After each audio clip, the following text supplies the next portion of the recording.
Welcome to the podcast. We are excited that you're here. I'm excited that I'm here. My name is Josh. This is Jake. Jake, how are you doing today? It's still morning time right now. So yeah, it is. What we're recording this 11:25. So technically, yeah, it's. Are you seem more well rested? You had a date night last night. How much does that have to do or to play into today's podcast recording? Actually, according to my Whoop, I am not that well recovered or rested. Sometimes I think the number is a little wonky because sometimes it'll be like, yeah, I got like a 31 recovery. I had like one whiskey. I didn't even drink. Just one whiskey? What type of restaurant did you take your bride to last night? We went to this. If you live in Nashville or Franklin, you got to check out Circa. It's in Thompson Station. Thompson Station is basically like, I'm pretty sure the restaurant is the only like actual like place in the town. Like there's no other like buildings or anything. Beautiful restaurant, kind of just a hole in the wall. Had a coffee rub ribeye. And we had, yeah, I'm just going to talk. Now I'm getting, and I got some leftovers too, because I wasn't able to like eat all of it. Coffee rub ribeye. We had some Brussels sprouts, some roasted Brussels sprouts, pork belly. We had some pork belly. Wow, y'all went all out. Was this an anniversary or just? It was my birthday yesterday. The 3rd. Yeah. So we went out for just. I'm not super fancy. I'm not like a big party guy. I like to keep things simple. So That's right. we went out and yeah, no, it was great. Full transparency, I literally actually thought it was today. Oh yeah? Yes. And because I have something for you, and it was for today. No, that's yeah. And I think I just got my dates wrong. So live and in person, I actually was like, oh no, it's today. Yeah. So y'all went out last night for that. Yeah, that's what we were going. I mean, well, it lined up. Typically we do date night. And for any of you guys watching this, if you have a boyfriend, girlfriend, spouse, schedule date night, man. It has been a game changer for us. But yeah, Tuesdays or Wednesdays, we have a babysitter that comes every single night and watches the boys, and we go on date night. So just lined up perfectly. And yeah, it was great. So we went all out, and now I have steak that I can eat for dinner tonight. So you're just giving. So wow, it was a pretty amazing date night. You crushed it, and a date night birthday night all in one. There was one thing that pissed me off though, frustrated me. Okay. So I was doing something that you shouldn't do on your date nights. I was, as we were waiting for the check, I was scrolling through Instagram, you know. But are you allowed to scroll?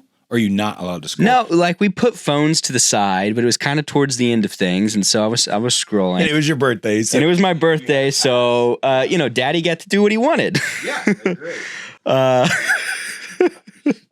So anyways, I'm scrolling through Instagram, and I see a post from Aston Martin. Yeah. I love those cars. I'm not like a huge car guy, but they released a limited edition. It's like their 110th anniversary limited edition car called a Valerie. Never seen it before. And I was like, oh my gosh, this is, first of all, limited edition. Like immediately that makes me think like, oh, I want one of those because I want to have one of those. And then it was just a freaking sweet looking car. And I'm sitting there thinking to myself, and what pissed me off is I currently do not have the money to purchase that, or I'm not at a place yet in my entrepreneurial journey where I can justify something like that. It's just, being real. Right. And that really frustrated me. You mean like you can't just go out and get in, put your whole entire, all your money on it and all of that? Call my car guy and be like, hey, I want one of these. Can you pick? I'm not. Bro, are you even a successful businessman? If you don't have a car guy? If you don't have a car guy. You got to have a car guy, a watch guy, a champagne guy. Snoop Dogg has a blunt guy who rolls his blunts. Dude, imagine you literally are so lazy you can't roll your own damn joint. No. Imagine you're so wealthy that you don't have to roll your own joint. But, okay, I don't want to, that we're actually like, okay, everybody's got their own thing. For me, I'm like, I know I'm crushing it is when I have a full-time barber on staff. That for me, I'm like, that's all I want. I want to get cut every 5 days. I want a full-time barber. Yes, I know I can just pay to go get cut every 5 days, but I don't want that. I also want the ability and flex to have my son get cut when I want. Like, that's what I want. It's a little bit. Barber is that even? Yeah, DJ Khaled, come on. He's crushing it. He's a full-time barber. Yeah, producer, drop in a clip of DJ Khaled getting his haircut with his full-time barber that lives there. Just lives in the house? I think so. I don't know. I don't live there. I don't know the full understanding of What this. do you do with the rest of your time? Like if you're cutting hair for one person. Maybe he's running a barber scheme and he's got people just coming over all day long. DJ Khaled takes a percentage out of it. I don't know. I don't understand it, but it's just the idea of literally having somebody at any moment be able to give me an edge up or a fade quick, looking fresh. Oh, I love just being like, I want to get to the place where just tell people like, oh, I have a guy for that. Yeah. Anything. Oh, yeah, talk to my guy. Yeah, I can do that. Talk to my barber. Yeah. So, I mean, full transparency, if you really, really wanted to, and you wanted to risk everything, stop doing investing, stop doing your strategy, you probably could go get that vehicle if you wanted to. You would just sacrifice every goal that you have right now. Yeah, it wouldn't be, with where I'm at, it just wouldn't be wise. With where you want to go, it wouldn't be wise. Yeah. So why did it piss you off though? Because I wanted it now. Yeah. And it's limited edition. And so I'm like, oh, well, are they going to like sell out? And you won't have one and that's it. And I won't have one and I'll FOMO and I'll miss out. So yeah, I found it frustrating, but in the same hand, I also found it motivating as well because I was like, well, I got to go make more money, like a lot more money. And typically, I'm not the type of person who channels a lot of dark energy. I'm more of like a light energy, happy-go-lucky. But as of recent, I'd say over the last, probably 12 months, I've done a better job of that. And there's just been a part of me that wants to just destroy. Like there was even, we talked about this recently. Last year, my family and I went on a vacation and we went on a trip. Some things happened on that trip that frustrated me. And I basically had a come to Jesus moment with myself where I was like, my come to Jesus moment was I want to be someone that when I walk in a room, people are like, oh shit, Jake's here. And basically, why do you want that? Why do I want that? That's a great question. I think for me, the reason that I want it is because it makes me have a feeling of significance and an accomplishment from a selfish point of view. And then the other reason is I want my boys. I have two boys to look up to me, and I want them to see dad as a superhero, as someone who's like, dude, my dad would like beat up your dad. My dad makes more money than your dad. My dad can do these things. I don't want my boys to have to look to external places for influence. I want them to look towards me. But in order for that to happen, there's things that I have to change about myself. I mean, immediately after that, I hired a personal trainer, went through a whole program. Started working with John Madsen at Superhuman. And that completely changed the game for me. I called up one of his sales guys that I'd had a relationship with, Grant. I called him up on the vacation and was like, dude, I'm fat, not happy with where I'm at right now, and I need to change this. How was the sales call? Dude, it was easy. Dude, I was an easy sale. You didn't even try to make him work for it? No, I was like, I'm an easy sale too. I'm super easy. Yeah, I kind of had my mind made up. Here's one thing that and I will still talk about this to this day. One thing that he did, I talked with him about a year and a half before I made the decision to like sign up and take my health more seriously. And I still have a long ways to go. But at the time I talked with him, I was doing the whole 75 hard thing. I think I was like 30 days into that. And I was like, yeah, I'm telling him like, yeah, I'm doing this. And he's like, all right, man, have fun with that. He's like, we do 365 easy. And he's like, but just let me know when you want to do that instead of doing 75 hard. And that stuck with me. And I couldn't get that out of my head. And so I think it's sometimes like that was, I don't know if he did that intentionally, but a lot of times with sales calls and everything is saying something that just kind of chips at someone a little bit. Yeah. Just pokes them a little bit. Saying something that's not going to piss them off or isn't demeaning to them, but something that just sits in the back of their head that makes them stay up at night and be like, man, they had a point. They were right. Yeah. And then, by the time I was like sick of it and wanted to make a change, I called him up and it was, an easy decision. But I bring all that up in getting frustrated because I think it's relevant to a training that you did in the sales league this week where, and I'd like you to dive into that a little bit. You talked about different archetypes and what we call fuel sources to motivate you, where it's January 4th, 2024, right into the new year. Everybody has aspirations. Everybody has goals. And 80% of the people that have set their goals are going to quit by the end of this month. Yeah. So you did a training on how to use things like frustration, anger, having different fuel sources to make sure the goals that you've set, you're able to actually accomplish them. Yeah, no, I mean, that's a really good point. And to even be self-aware enough to know like why you were angry about the car, because, as I know you, you are not a material driven person. You're just so about authentic, genuine human beings, life, connection, your family. I think it was the limited edition thing. That's what probably got me. Yeah, and also you still also are a human being and you are driven by certain things. I know there are some people who are like, oh, I'm not driven by money. I'm not driven by having material things. I'm like, well, that's just because you never had them.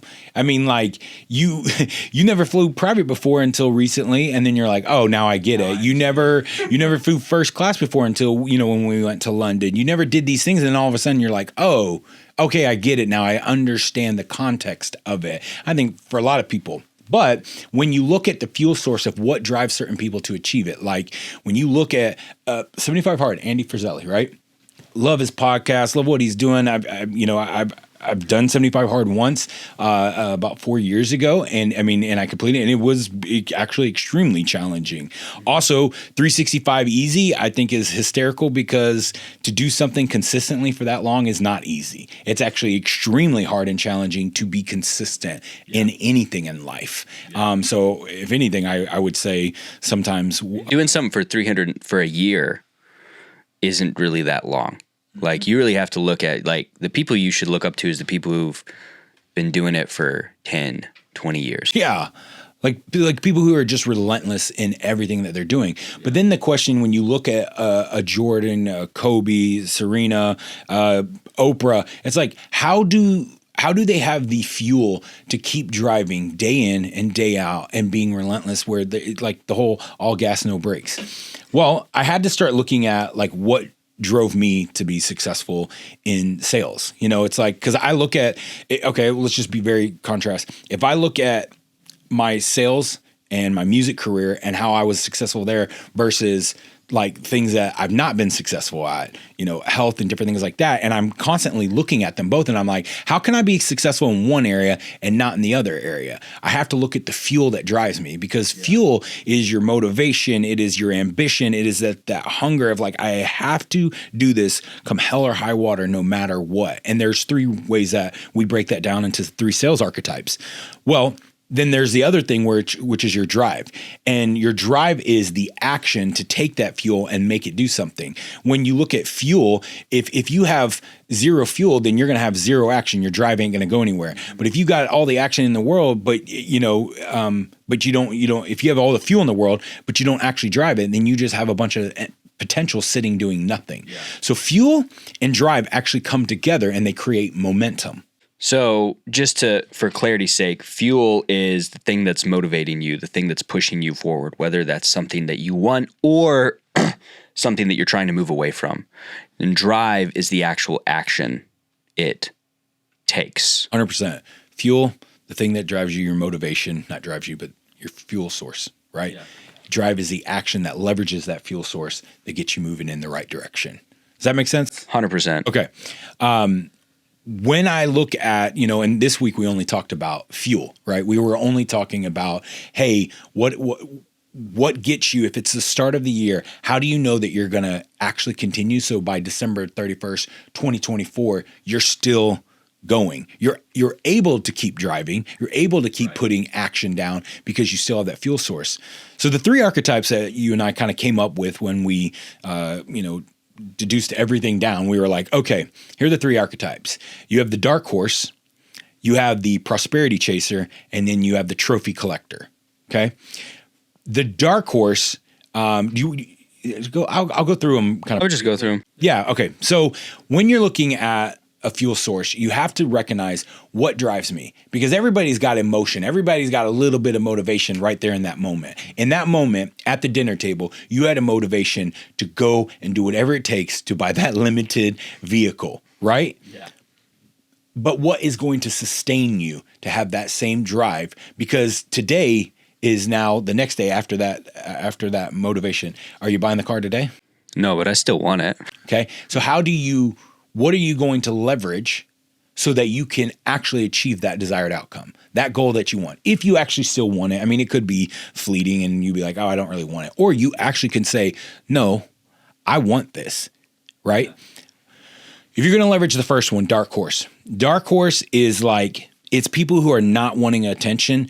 That's different. They are wanting to prove others wrong. You could also leverage it as dark energy, but why I like the dark horse is because you're simply saying that, like, no, you doubted me. You didn't believe me. You said I couldn't do it. Or society said I couldn't do it. Or somebody said because of the color of my skin or where I come from or my economic background, I cannot do this. And instead of playing the victim, you actually are saying, great, now I'm going to leverage that and you are all going to be sorry for that. The thing is, it's a great drive. Oh, he got one championship, but he can't get another one. Got it. Thank you. Now my new fuel source. Taking names, right? You're just like, is it Goggins who says taking souls? Probably. I mean, knowing that guy, he'd take a soul. But the point is, you're just so driven that to, and it's almost like a silent killer. It's just like, I don't care. I looked at it in what I would say is some of my most successful months in the sales space, and honestly, even in the music space, were the months post someone saying, no, you can't do that. Or, I don't know if you're going to be able to accomplish that. Or it might not even be directed at me. It's just like, well, that's not actually going to be able to happen. It's going to take longer. You don't understand. That's not how this works. And then my whole thing is like, oh, okay, well, now I have to prove you wrong because you're full of. You told me it's not possible. So, and even my wife, she'll do that. If she wants me to do something, she's like, I bet you can, take out the trash, every day of this whole entire week. I'm like, that I can do that. She's like, well, I don't think you can anymore. You're a little too busy. I'm like, oh, to hell, I'm going to take out this trash twice a day, even when it doesn't need to be taken out. I'm taking out this damn trash. So it's like I'm driven by that. So I'm very fueled by the dark horse. Yeah. Even when I was like, crushing it, we used to ring this bell or you hit a gong or you do something that lets you know in like a sales pit, like, oh, I just crushed. I stopped ringing that bell. I was like, I don't care about that stupid bell. I don't care about people knowing that I'm doing this. I am going to do this because I'm going to hit these numbers and it is going to happen. I'm going to achieve that which I am setting out to achieve. Yeah. It's very, very, that's the dark horse. Okay. You are just, you're a silent killer. You're coming out of it. You're not looking for the accolade. You actually don't want it. You just want to achieve the result. And the accolade is actually proving others wrong as opposed to almost even what you're achieving sometimes. Yeah. Obviously there's a negative side to each of these, but I won't go into those. So that's the dark horse. Any thoughts on that before I keep moving? No, like it makes a lot of sense. Yeah. The prosperity chaser is people who are driven, by money. I mean, it is a money goal. We'll talk about accolades and trophies in a second, but money, it's like, I have to achieve this amount of dollars, which to me, you're very much a little bit of prosperity. You're probably more trophy, but you're a little bit of prosperity because you'll see I need this dollar amount because this dollar amount equates to this, this, and this, which then allows me to go to the next dollar amount. Right? It's like they are great at networking. They are chasing down any type of person that could help them financially achieve their goals. Right? They are looking, that character trait is like, I've got to go find this. I want to go and see this. I want to know where it's at because that person, that moment, that opportunity, that mastermind, that thing, event is going to help me somehow make more money, achieve this goal. Obviously, we could go into the downsides of that. But again, it's just a fuel source. And the nuance is knowing how to leverage it and how to use it for your benefit. So I guess I would say this, since it might be the caveat for all of these fuel sources only work if you actually have clearly written, defined goals. Because if they're just a fuel source, it'll be more like a flash in the pan than a slow, steady burn. It'd be like, oh man, I'm just going to flambe something really quick as opposed to I'm going to stick this bad boy into the smoker for the next 13, 14 hours, right? It's knowing how to leverage them that makes it super powerful. So that's the prosperity, chaser. The last one is the trophy collector. This is accolades. This is achievements. I want that next title. I want that next award. I want everybody in the world to know that I did this. I want the credit, right? They're starved for that. They want to know like, hey, not only did I hit this, but I need you to put it in the company newsletter that told everybody. Let everybody know. It's just a big megaphone. Yeah. Or it's a trophy. I mean, you look at elite athletes, how many awards did Michael Phelps, how many medals did he accumulate before his last Olympic where he hit that run of 8, I believe. Like 7 or, it was 8. I think it was 8. We'll get a fact checker and put before up him. Yeah, I think had 7. Right. But what's funny is how much he had accumulated and done and had so much success before that run. Mm-hmm. And it's like most people, they get it once and it's like, nope, that's it. But there's something about needing to collect those medals. There's something about those trophies. Again, not a right or wrong. It's just a fuel source. Yeah. What drives you? Why do you need to accomplish that? And I really think what's powerful for people that I have seen be successful in life, people that I look up to, it's like they know what their fuel source is so that they can drive. They know how to leverage that. And what's really cool is I think each person has a bent towards one of the archetypes, the dark horse, the prosperity chaser or the trophy collector. I think they have a bent towards one or the other, but I think you can leverage all three at one time or leverage one individually. I think it's something that you can kind of go in and out of if you know how to do it. It's like, oh man, everything's going well. Everything's going right. And it's like, oh man, you're a dark horse. So now all of a sudden things don't seem right. So you have to go and manufacture something. Yeah. You have to go and manufacture. I've seen people like, I'll just use my own example. When things were going so well, it's almost like if you don't know how to leverage the fuel source, I think you'll start self-destructing. You'll find a way to like shut everything down because you want to be able to build it back up, as opposed to being like, I need to go tap into something. I need to find that thing that does it for me. And I would go and find and see somebody's like, oh, they're crushing it. And I'm like, you know what? No, they're not. I'm going to go whoop that and show that's not crushing it. That person has no idea. They don't know. It's just I'm finding somebody I'm just going to go crush. So I think those are the 3 archetypes for fuel. How would someone, because we had this question inside the Sales League, which is the community that we have, how would someone leverage any of those sales archetypes without it like kind of destroying who they are? Because you could, all 3 of those, the dark horse, leveraging that dark energy, could just destroy you. Being a trophy collector and just being obsessed with just getting things, material things. Like all 3 of them could do that. How do you leverage that in a healthy way? Or maybe you need to leverage it unhealthy. Yeah, because sometimes I think you do leverage it in an unhealthy way so that you can. But that's a great question. Balance is a hot topic word that people say there is no balance. And then you have a bunch of people say all there is balance. My whole entire goal is to find balance in life. And then you have other gurus or, influencers say there's no such thing as balance. I think that there is to a degree. I really do. Maybe it's not balance where you're getting both at one time, but it's like when you start to lean one way, you have to balance it back out, to go another way. For me, because I can only really speak for me, the commitment and the alignment that Allie and I have as a married couple is what really puts us in that lane of like, she can tell when I'm getting too far out and she can help pull me back in. My kids, how I'm showing up in their life, how I'm showing up there. I can look at, honestly, I can just look at my biology. I can look at my biology and see very clearly, like my sleep score is jacked up because I have the Oura ring and the Whoop. And it's like, okay, sleep score is jacked up. Am I consuming, I don't actually really drink, but like if I were to all of a sudden just start drinking a ton, you know what I mean? It's like, okay, little things like that, my mood, how short is my fuse? You can start seeing that like, or when you look at your friends, if your friends all of a sudden aren't trying to hang out with you, if everyone feels like you're always name dropping, if people start seeing like, man, you really only want this from me. You don't really want me as a human being. When you can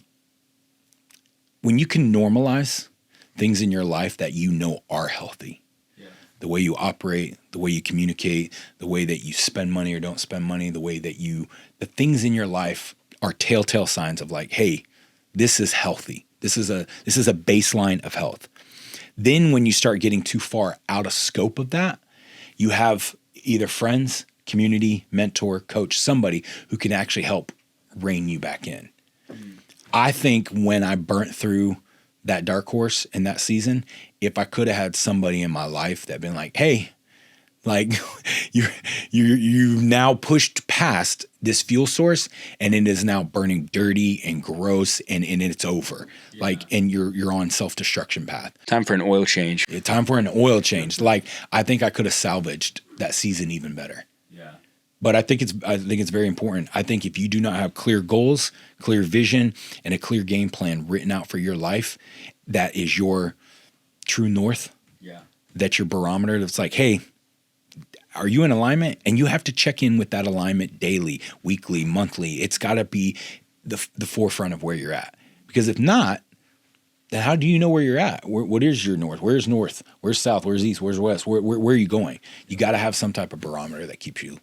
You got to know, you have to, along with your fuel source, have your reasons as to why you're doing what you're doing, and not actually lose sight of that. 100%. So yeah, 100%. Yeah, dude, this is a great episode. This is like, I love this talking about these things, because I think for people to truly have success in this next year, and especially with all the things that are going on economically and around the world globally, what's happening and the impact, I think people have got to have their fuel source dialed in of their why. What is their motivation? What do you want?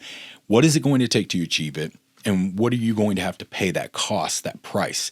What is that going to take? And then have it clearly written down, because success is not obtained by being chaotic and just being all over the place. It's having that singular focus and knowing exactly where you're going.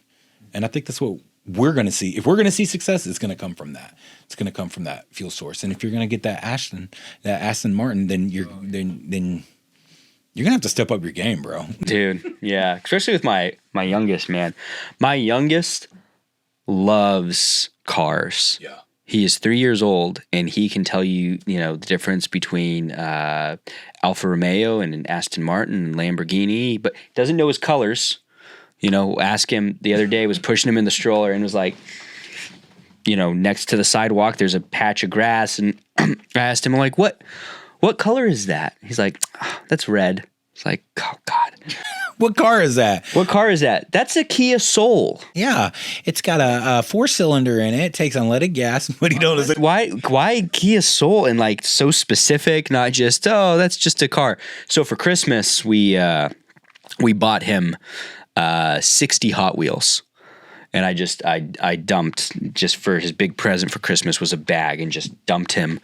And his face, you sent me that video, his face and his eyes. Oh, he just screamed. He's like, What? cars. Yeah. It's just like if you dumped like in front of us, just a bag full of timepieces just on us right now. We'd be like, that's also, I mean, again, I got to make more money so I can get cars, and I want my boy to be like, oh, dude, dad's got a sweet ride, not, yeah. Oh, that's good. Great episode. Thank y'all for listening. We're really excited about this 2024. I think we're going to document a lot that's going on and what's going to happen. And I hope that our story and everything that we're going to be chasing down, which has got us super locked in. I hope that it's inspiring to y'all. If y'all can do one thing for us, as always, please just subscribe, share it, and just let the world know. But other than that, until next time, stay sharp. Hey, if you found this topic that we were talking about with the 3 sales archetypes on the fuel sources, the dark horse, the prosperity chaser, and the trophy collector valuable, and you actually want to know more, we did a whole entire training on it, and we'd love to just give you that. So if you'll just click the link below, it'll take you to that training. You can watch it, get some more information, and really maybe just dive deeper, and hopefully it will impact your year moving forward. Appreciate you. Stay sharp.